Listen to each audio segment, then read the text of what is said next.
Assalamualaikum warahmatullahi wabarakatuh. Waalaikumsalam warahmatullahi wabarakatuh.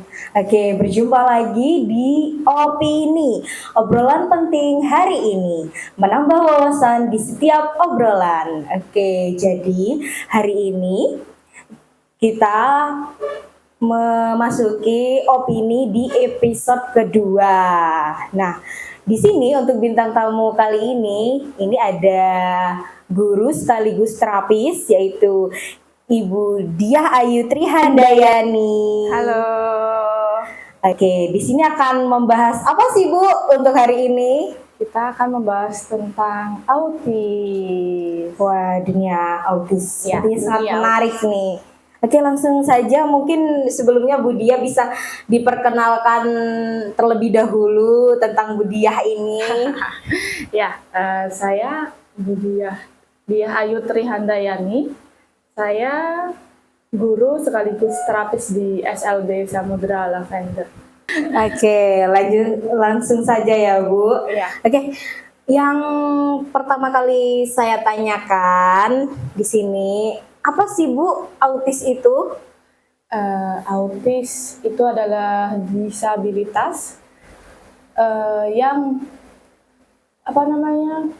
disabilitas yang mempengaruhi pada saraf anak individu autis itu sendiri, yang berpengaruh pada perilakunya, terus komunikasinya, lalu sosialnya, seperti itu. Selanjutnya, disabilitas apa autis itu Bu? Untuk disabilitasnya, autis merupakan disabilitas perkembangan. Ya, perkembangan yang perkembangan terhadap itu tadi sosialnya, lalu perkembangan tentang perilakunya, lalu perkembangan tentang komunikasinya. Jadi komunikasi dalam individu autis itu ada dua, yaitu yang verbal dan non verbal. Lalu untuk tingkatan dalam autis itu juga ada. Jadi autis itu ada individu autis yang ringan, lalu individu autis yang sedang, dan individu autis yang berat. Seperti itu. Kalau kira-kira kalau ciri-ciri dari yang ringan itu seperti apa sih Bu?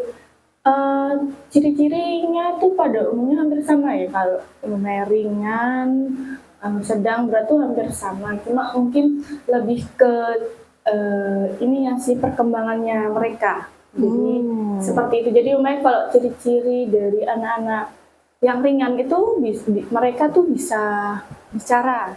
Oh. Ya, lalu mereka bisa mandiri.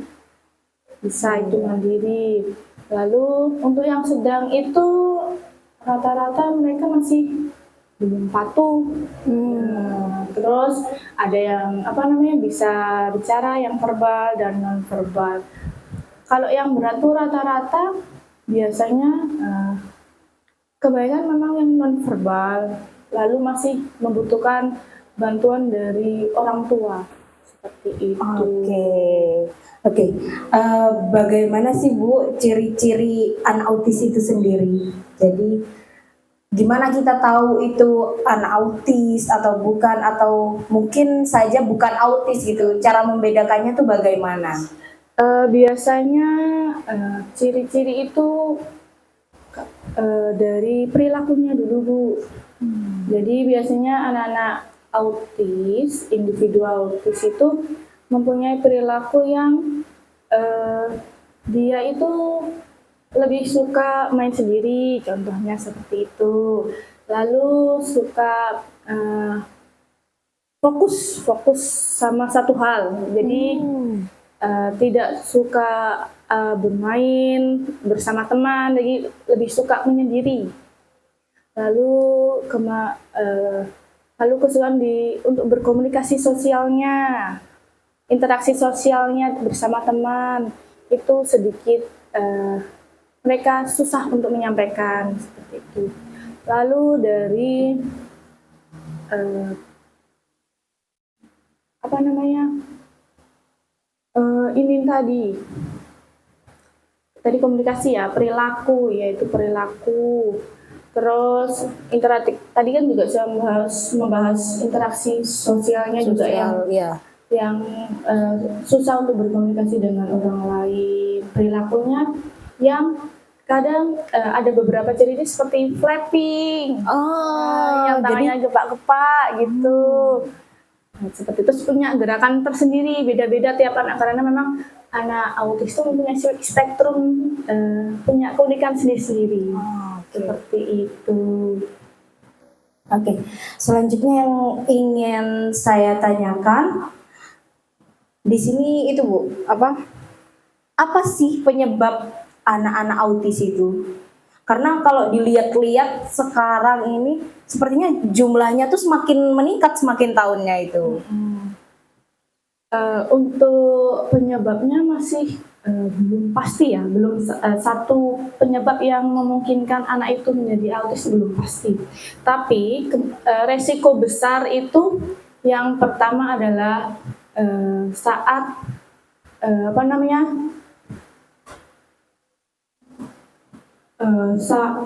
jadi yang paling besar adalah saat di kandungan. Jadi saat perkembangan janin di kandungan. Jadi salah satunya biasanya anak terkena saat di kandungan yaitu terkena virus. Terus dari lingkungan bisa dari asap rokok atau polusi seperti itu. Lalu anak-anak yang saat terlahir prematur. Lalu bisa jadi dari genetik, dari sebelum-sebelumnya ada keluarga yang pernah mengidap individu autis seperti itu. Lalu ada bisa jadi dari risiko besarnya dari obat-obatan. Jadi saat hamil ibu muda itu mengkonsumsi obat-obatan yang berlebihan. Lalu yang terakhir adalah gaya hidup orang tua yang tidak sehat seperti itu. Kembali lagi tadi ada obat-obatan ya Bu Diah ya. Nah, itu termasuk gak sih ketika hamil, apalagi kan ibu-ibu di zaman now nih ya, siapa sih yang nggak pakai skincare gitu? Kira-kira skincare tuh juga berpengaruh tidak untuk saat hamil menggunakan skincare itu? Bisa jadi ya Bu, karena memang tidak ada penjelasan lebih ininya, jadi bisa jadi iya ada efeknya untuk perkembangan janin saat hamil itu. Karena skincare termasuk bahan kimia, gitu. Iya, oke. Terus selanjutnya ini Bu Diah, saya tanyakan lagi kapan sih anak autis itu bisa terdeteksi? Jadi kapan kita taunya anak itu terdeteksi autis itu kapan? Biasanya kalau orang tua rajin konsultasi ke dokter anak biasanya terdeteksinya dari umur 18 bulan sampai 3 tahun. Itu bisa terdeteksi lebih dini ketika orang tua rajin ke dokter anak, apalagi spesialis tumbuh kembang seperti itu. Oke. Lalu bagaimana sih penanganannya Bu Diah ketika kita tahu anak ini tuh terdeteksi ternyata autis? Nah, bagaimana penanganannya?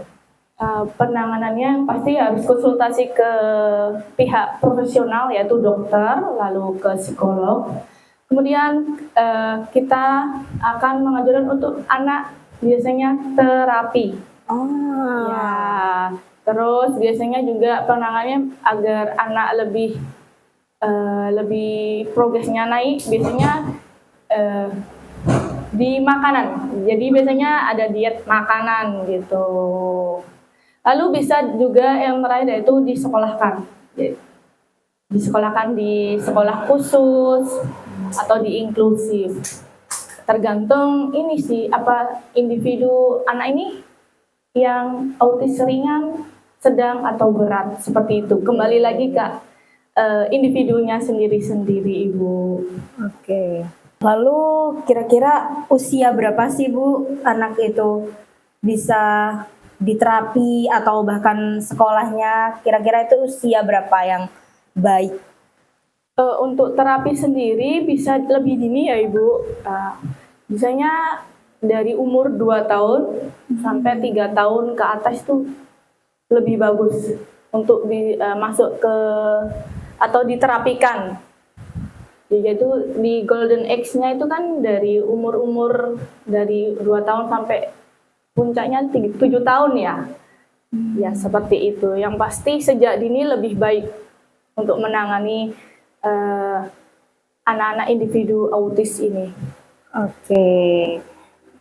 Selanjutnya nih Bu Dia, tadi juga ada bahas tentang makanan untuk anak autis nih. Makanan seperti apa sih yang diperbolehkan dan makanan seperti apa yang juga harus dihindari gitu? Banyak ya Bu ya, kalau makanan-makanan yang diperbolehkan tuh makan makanan yang sehat yang mesti, yang banyak mengandung omega 3, terus protein-protein, tinggi protein seperti daging, telur, dan lain sebagainya. Lalu makan-makan buah-buahan, biji-bijian itu sangat baik untuk anak individual autis. Lalu makanan-makanan apa saja yang tidak diperbolehkan untuk anak-anak? Itu biasanya seperti makan makanan olahan. Snack-snack itu Bu, olahan, olahan dari tepung, kemudian coklat-coklatan, terus lalu ada gluten, ada kasein, seperti itu. Yaitu gluten itu adalah protein seperti gandum, lalu kasein itu seperti protein susu, olahan susu, seperti itu tidak dianjurkan.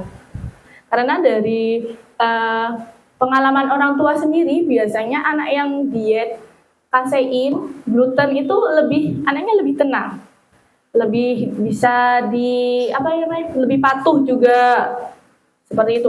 Lalu anaknya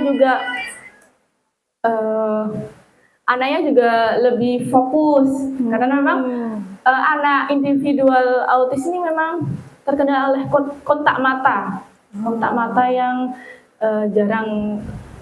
Kalau kita ajak bicara itu jarang melihat kita, seperti itu.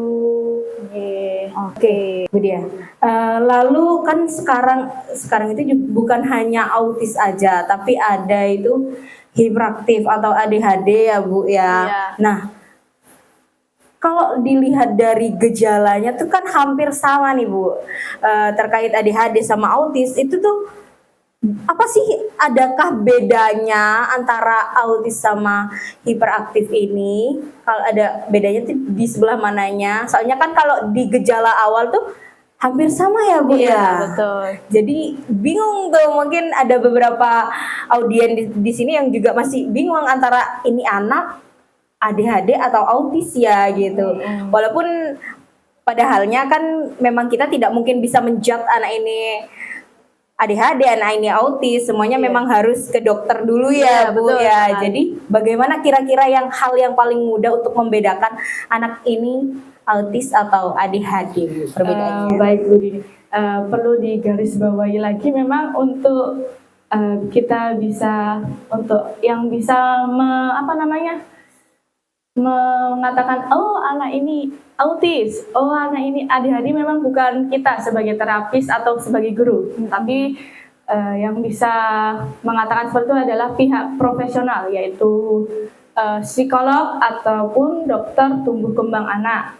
Kita di sini hanya bisa menerapi atau menerapkan cara-cara untuk bisa anak itu berkembang, seperti itu. Jadi yang ciri-ciri pada umumnya kalau anak individual autis itu memang pertama adalah kontak matanya, lalu perilakunya, kemudian komunikasinya, jadi susah berkomunikasi untuk menyampaikan keinginan tuh.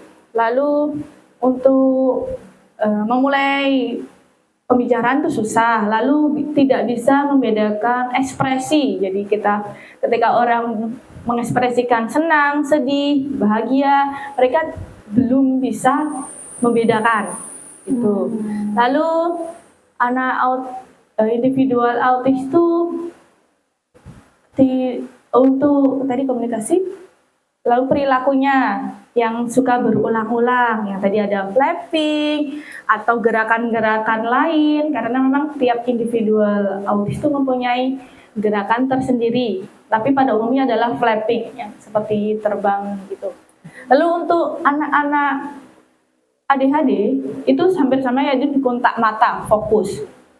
Tapi di beberapa memang bedanya itu kalau di ADHD anak lebih impulsif, yaitu nggak sabaran, tidak bisa menunggu. Lalu hiperaktif, lebih aktif, aktivitasnya tuh lebih banyak. Kemudian dia untuk bersosial pun masih bisa untuk bermain bersama teman tuh ada.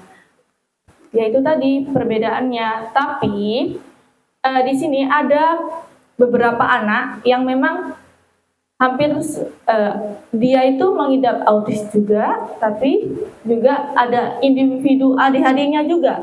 Jadi ganda seperti itu. Jadi memang harus bisa selalu berkonsultasi ke pihak yang contohnya seperti dokter atau psikolog, itu harus sering-sering konsultasi. Jadi memang anak-anak itu kadang berubah-ubah individu. Kadang dia lebih condong ke individu yang autisnya, lalu ada yang lebih condong ke ADHD-nya. Jadi memang harus secara rutin berkonsultasi ke pihak yang profesional itu. Apalagi di masa-masa anak golden age. Jadi dari umur 1 tahun hingga 7 tahun itu memang harus sering-sering untuk melihat perkembangan anak itu sendiri, seperti itu, Bu Dini. Bertanya lagi nih ya. Ya nggak apa-apa. Selanjutnya masih banyak pertanyaan nih. Nah, kan masih banyak nih orang tua yang mungkin kayak nggak tahu nih anaknya ada yang aneh nih. Jadi usia berapa sih yang harus diperhatikan, kayak mulai dari berjalannya harusnya usia berapa, terus mungkin kontak matanya itu harus terlihatnya tuh di usia berapa. Jadi kan orang tua di luar sana bisa ngelihat nih anak-anaknya, oh kayaknya nih anakku ada yang nggak beres nih, harus ke dokter tumbuh kembang nih. Kapan tuh kita harus ke dokter tumbuh kembang itu, Bu? Tadi sudah saya bicarakan, jadi di umur paling bisa diketahui itu di umur paling rendah di 1,5 tahun atau 18 bulan. Oke, berarti itu harusnya kalau usia 18 bulan itu sudah bisa jalan ya, Bu, ya. Ada satu kata yang bisa-bisanya kan bisa anak ucapkan. Jadi biasanya anak-anak autis itu paling dasarnya itu dia terkendala di perkembangan sensoriknya, yaitu saat dia berjalan di kerikil atau di rumput, dia punya reaksi yang berbeda. Lalu sensorik di suara, biasanya mereka historis kalau kita mendengar suara yang keras. Lalu ada cahaya yang terlalu berlebihan, mereka histeris.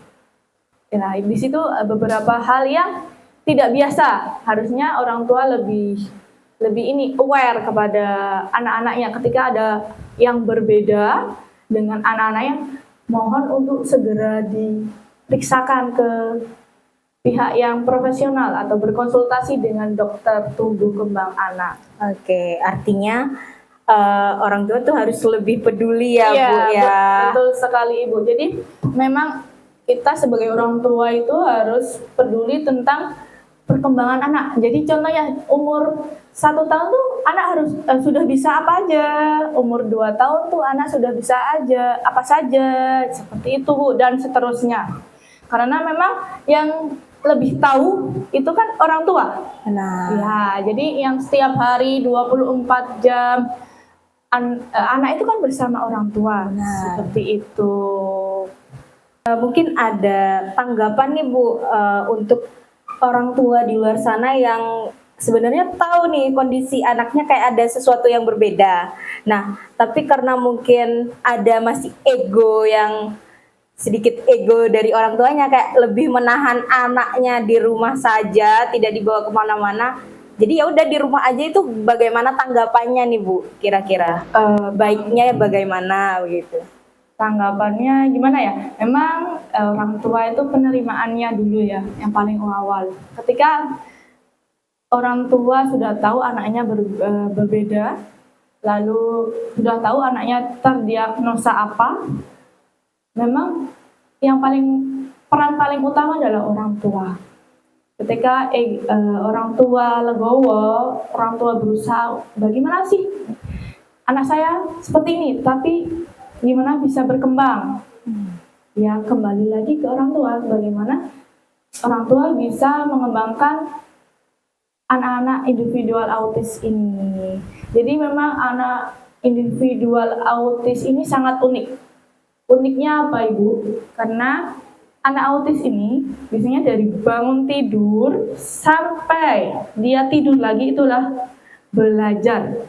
Belajarnya dari situ. Jadi biasanya kita terapkan kalau di sekolah itu pembiasaan-pembiasaan bagi anak-anak individual autis, yaitu dengan banyaknya stimulus itu atau pembiasaan-pembiasaan yang banyak itu membuat anak individual autis ini nantinya bisa mandiri, kemudian bersosial dengan baik, kemudian bisa berperilaku lebih baik lagi. Jadi memang mereka kan tidak paham ya, atau belum paham tentang oh ini perilaku saya salah, oh ini tidak, mereka tidak tahu seperti itu. Jadi kita mulai dengan pembiasaan-pembiasaan yang Sudah kita lakukan setiap harinya, apalagi di tingkat sekolah, apa aja yang ada di sekolah ini, apa saja yang harus dilakukan di sekolah ini. Jadi intinya itu berkembang lebih baik seperti itu. Oke, sudah ada di penghujung nih Bu. Wah, Mungkin cepat oke, sekali ya, Ibu. kita lihat dulu di live-nya atau audiens yang ada di ruangan ini. Mungkin ada yang ingin ditanyakan nih. Mungkin mumpung kesempatan ini tidak datang setiap hari ya Ibu Diah ya. Iya, betul sekali. Oke, dipersilakan untuk yang ingin bertanya bisa ditulis di kolom komentar. Dan juga bagi audien yang di ruangan ini mungkin ada yang ditanyakan juga boleh. Berapa lama nih Bu Dia udah mengajar di SLB Samudra Lavender ini? Berapa ya? Saya tidak bisa menghitung. Bukan tidak bisa, tidak ingat. Pokoknya ada beberapa tahun lah. Masya Allah. Apalagi pegang di kelas Q atau yang mengidap Autis. individual autis ini. Masya Allah. Jadi saya pegang di kelas Q TKSD Bu. Kebetulan di masa-masa anak-anak Golden Age-nya ya. Jadi untuk perkembangannya wah luar biasa. Jadi dari anak A sampai Z tuh ada semua. Karena memang individual autis ini memang unik-unik, tiap anaknya tuh beda-beda, nggak sama. Seperti itu. Masya Allah, artinya sabarnya sudah sangat luar biasa nih Bu Dia. Ya semoga terus bisa membersamai anak-anak hebat dan istimewa yang ada di Kabupaten Bangkalan ini. Oke, sudah masuk satu pertanyaan dari Bapak Mo Supriyadi. Ini bertanya, di mana tempat terapi untuk di Bangkalan, di mana aja nih Bu? Wow, kalau di Bangkalan sendiri, kalau di yayasan kita itu ada 3 Ibu. Yang pertama ya di pusatnya, yaitu di sini di SLB Samudra Lavender, yaitu di LKP Samudra Lavender sendiri di Jalan Halim Perdana Kusuma, tepatnya depannya pintu keluar pasar Bangkalan ya. Jadi Yang pertama tempatnya sangat strategis ya Bu ya. Wah, strategis sekali Ya. Bu Dini. Ya, jadi orang tua mana sih yang nggak tahu pasar Bangkalan. tradisional Bangkalan, atau yang lebih gampangnya mungkin yang lebih modern Bangkalan Plaza ya Bu, tapi di sebelah Barat ya? Barat ya, Iya, kalau baratnya. ya. Lalu yang kedua itu ada di mana? Di Trageh ya. Trage. Itu tepatnya di SLB Tera Athena. Di sana ada tempat untuk terapi dan sekolahnya juga ada. Lalu yang ketiga ada di Kamal. Yaitu tepatnya di mana ya itu ya? Jalan Sumbersari ya. Iya. Ya, betul ya, Bu? Ya, Ya, Jalan dekat Sumbersari. Serba ya Bu ya. Dekat Serba Kamal. Ya, di sana ada untuk khusus terapi saja, Ibu. Oh, jadi yang di Kamal itu khusus terapi saja ya Bu? Ya, Oke. betul sekali. Oke, jadi untuk seluruh warga yang mungkin merasa ada yang aneh walaupun masih belum konsultasi dokter, Iya. karena mungkin masih belum siap ya Bu ya, Iya. boleh Bu kita ke tempat terapi yang sudah ada di Bangkalan. Mulai ada yang di cabang Bangkalan, yaitu di Jalan Halim Perdana Kusuma. Terus selanjutnya ada di daerah Kamal, di Jalan Sumbersari atau deket Toserba lebih gampangnya. Dan yang terakhir itu yang mungkin daerah timur bisa di daerah Trageh, itu di SLB Tera Athena. Mungkin bisa lihat di Google Map, itu lebih mudah. Iya, iya. Oke, selanjutnya ini ada pertanyaan Bapak Hairul Razikin. Pengalaman berkesan saat mengajar anak autis itu apa, Bu Dia? Pengalamannya luar biasa. Jadi yang paling pertama pengalamannya ketika masuk ngajar Iya. pertama kali anak-anak berkebutuhan autis ini, yaitu adalah suasana baru di mana anak-anak kenalan sama guru baru. Terus biasanya tempat baru itu cukup riuh ya Bu. Banyak anak-anak yang tantrum karena memang anak-anak ini butuh adaptasi lagi bersama dengan guru-gurunya, kebiasaan lagi. Jadi ketika masuk kelas autis ini, jadi bagaimana kita harus tahu individual satu-satunya tuh gimana. Jadi si A gimana, si B gimana, si C gimana, terus ritmenya gimana. Biasanya kalau anak-anak yang ringan itu nanti mereka ke kamar mandinya jam berapa, terus nanti ini gimana. Jadi memang pengalamannya sungguh luar biasa. Yang pasti menguras tenaga ya Bu. Tapi di sisi lain saya sangat senang karena bertemu dengan anak-anak individual autis yang wah beda-beda. Ada yang anak-anak yang verbal, terus ada yang non verbal. Tapi mereka itu ketika ringan, anak-anak individual ringan, ketika diperintah mereka patuh, ngerti gitu. Jadi ketika ada goal, ada pencapaian sesuatu yang oh ini tiap hari saya membiasakan, tanpa disuruh pun mereka akhirnya melakukan sendiri. Jadi contohnya ada anak si A, contoh ya. Anak si A ini di awal-awal tuh tantrum, teriak-teriak gitu. Ketika kita biasakan, kita intervensi tiap hari, terus ya dengan penuh kesabaran, kemudian lambat laun dia tuh hafal. Contohnya kalau berdoa sebelum belajar, dia tuh bisa sampai hafal kata-katanya. Lalu habis itu belajar, dia tuh langsung hafal ini makan. Masya Jadi biasanya dia itu setengah jam sebelum jam istirahat dia langsung makan, langsung berdoa sebelum makan, langsung dia doa makan sendiri. Kemudian dilanjut lagi nanti pas jam pulang, dia langsung bilang pulang, langsung dia siap berdoa untuk pulang. Jadi memang anak-anak individual autis ini unik. Karena memang yang paling utama mereka itu kalau sudah dibiasakan, tertata, dia akan hafal. Dari A sampai Z itu aktivitasnya dari A sampai Z itu hafal. Uniknya seperti itu untuk individual autis yang ringan seperti itu. Oke, Bu Dia. Oke, selanjutnya ini ada dari Ibu Ria Nur Agustian. Nah, di sini bertanya Bu, gini, pernah di posisi capek gak sih Bun ngajar anak-anak spesial? Karena jujur kita orang tuanya aja pernah kadang capek dan ngeluh. Nah, bagaimana ini Bu Dia tanggapannya? Yang pasti capek ya Bu, tapi dengan melihat kembali ke individualnya, kembali ke anak-anaknya, ya Allah, kalau nggak kita siapa lagi yang mau ngajarin mereka, siapa lagi yang mau berjuang untuk mereka, untuk perkembangan mereka. Dan yang pasti kita kembali lagi kepada hati dan keprofesional sebagai guru di SLB Samudra Lavender. Masya Allah ya, jadi memang kalau dilihat-lihat nih Bu, semua guru di SLB Samudra Lavender ini memang harus dan wajib mengajar menggunakan hati ya Bu, dengan penuh keprofesionalan. Masya Allah. Oke, lanjut lagi Bu, pertanyaan selanjutnya di sini. Apakah anak autis itu perlu diet makanan tertentu Bun?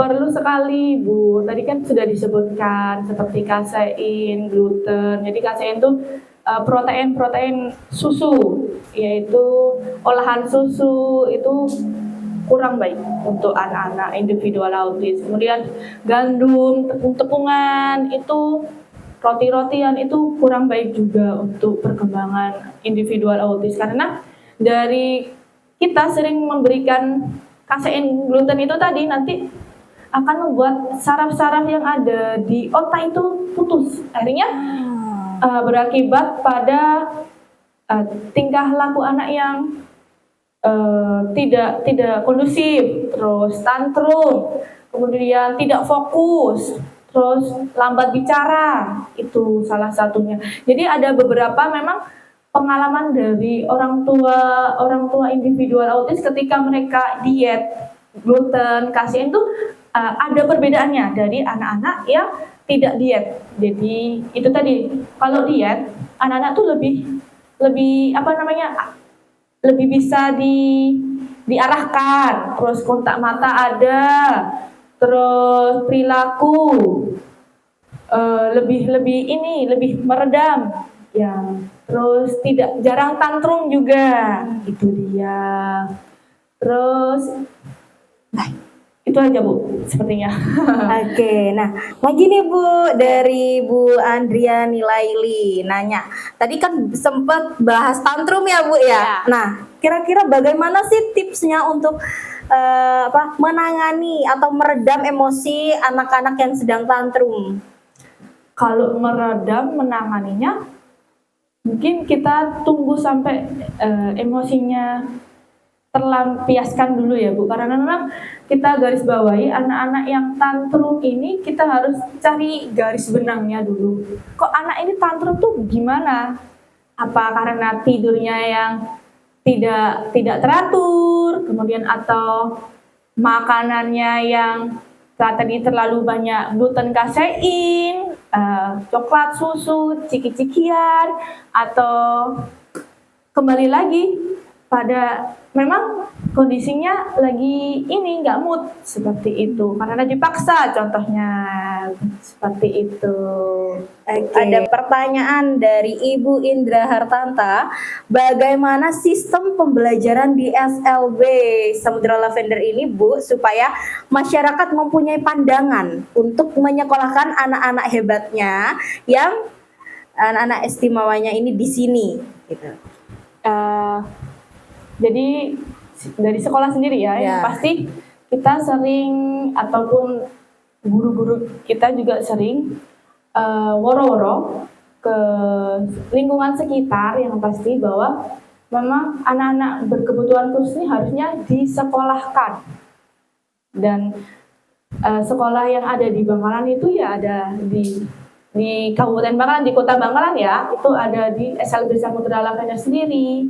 Jadi memang setiap guru memang di lingkungannya selalu mencari anak-anak berkebutuhan, lalu mengedukasi orang tuanya bagaimana orang tuanya mau menyekolahkan anaknya di sekolah SLB Samudra Lavender seperti itu. Ya, mungkin lebih sistemnya kayak dari di sekolah nih ngapain aja Bu, dari Oke. baru nyampe sampai pulang nih anak-anaknya diapain aja nih Bu gitu. Oke.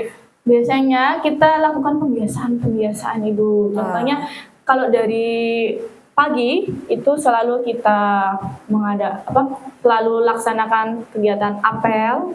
Jadi anak-anak itu berbaris rapi, lalu berdoa, lalu bernyanyi Mars SLB. Jadi di situ ada pembelajarannya yaitu menunggu, antri, sabar ya. Jadi memang untuk habis itu setelah melaksanakan kegiatan itu kita salim ke setiap guru.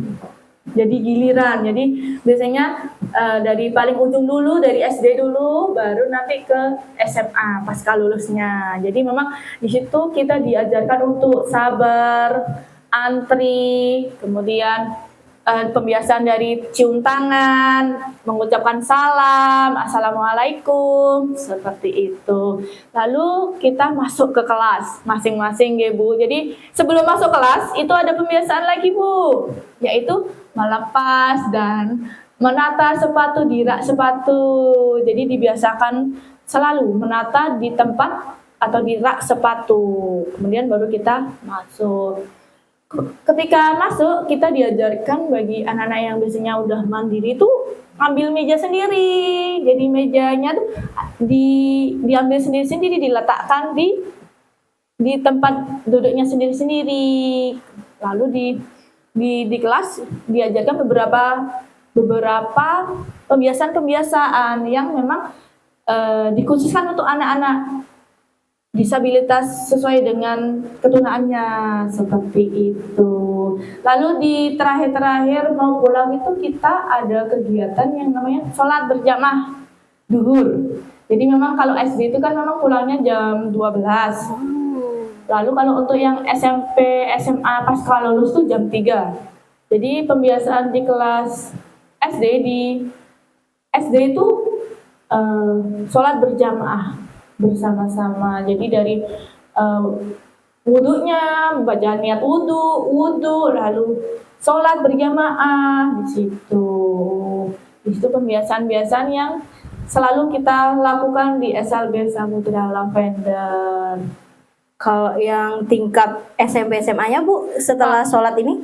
Biasanya kalau tingkat SMP SMA-nya tuh ada makan bersama, dilanjut ngaji. Jadi sesuai dengan ketunaannya ngaji, sesuai dengan kemampuannya. Jadi khusus untuk anak C, autism dan lain sebagainya tuh memang ngajinya sesuai baik Iqra gitu. Kalau memang untuk anak B itu ada lagi beda. Jadi memang khusus untuk anak B. Jadi Iqra tapi memang dengan isyarat maksudnya, seperti itu.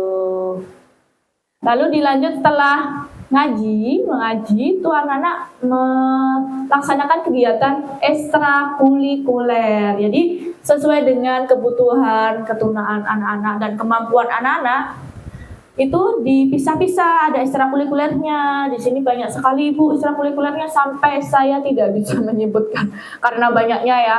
Jadi salah satunya ada tahfiz, terus menari, ada batik, pantomim, terus apalagi ya Ibu, merajut, terus ada menjahit gak Bu? Ada ya Bu? Ya? Ada menjahit, terus ada apa lagi? Bulu tangkis, terus banyak sekali Bu. Ada kemandirian bagi anak-anak yang memang butuh kemandirian. Jadi memang ke ekstrakurikuler seperti menari dan itu menari, pantomim, tahfiz dan lain sebagainya itu memang dikhususkan untuk anak-anak yang mandiri, yang sudah bisa hafalan seperti itu. Bagi ada lagi yang khusus untuk yang belum mandiri, biasanya memang kita masuk kelas mandiri. Seperti itu Bu. Oke, satu lagi pertanyaan ini yang penutup ya Bu Diah ya. Bagaimana sih cara meningkatkan kemampuan anak autis di rumah? Tolong tipsnya nih untuk bunda-bunda yang di rumah. Yang pertama harus dilaksanakan asesmen dulu agar kita bisa mengetahui kemampuan dan kebutuhan anak individual autis seperti itu. Lalu dari hasilnya itu kita akan mencatat hal-hal yang dibutuhkan untuk anak-anak ini. Kemudian lalu kita berikan program sesuai dengan kebutuhan anak-anak individual autis. Dan yang terakhir adalah melakukan pembiasaan. Pembiasaan dari bangun tidur sampai tidur lagi. Itu merupakan pembelajaran setiap harinya untuk individual autis. Jadi belajar itu tidak harus selalu di sekolah, karena belajar itu untuk individual autis juga di rumah, karena memang waktu terbanyak ada di rumah Ibu, seperti itu. Jadi memang uniknya seperti itu, karena tiap hari, tiap detik, tiap waktu individual autis itu melakukan belajar dimanapun dan kapanpun tempatnya, pasti mereka akan melaksanakan namanya belajar. Jadi pembiasaan itulah pembelajaran untuk anak-anak individual autis. Itu Ibu Dini. Oke, sudah di penghujung aja nih Bu ya, sudah beberapa pertanyaan. Jadi mungkin selanjutnya nih yang terakhir dan yang saya sampaikan ke Bu Dia, ini mungkin ada saran dan pesan untuk orang tua hebat di luar sana.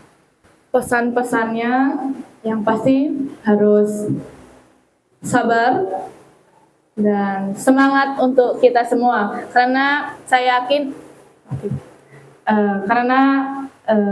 yakin bukan jangan merasa orang tua individual autis ini sendiri, karena di sini kita juga bersama-sama untuk mengembangkan kemampuan anak individual autis yang tersisa. Jadi jangan berputus asa Ibu. Jadi tetap semangat, apalagi bisa diterapikan dan disekolahkan. Jangan lupa bisa disekolahkan dan diterapi di sini di SLB Samudra Lavender.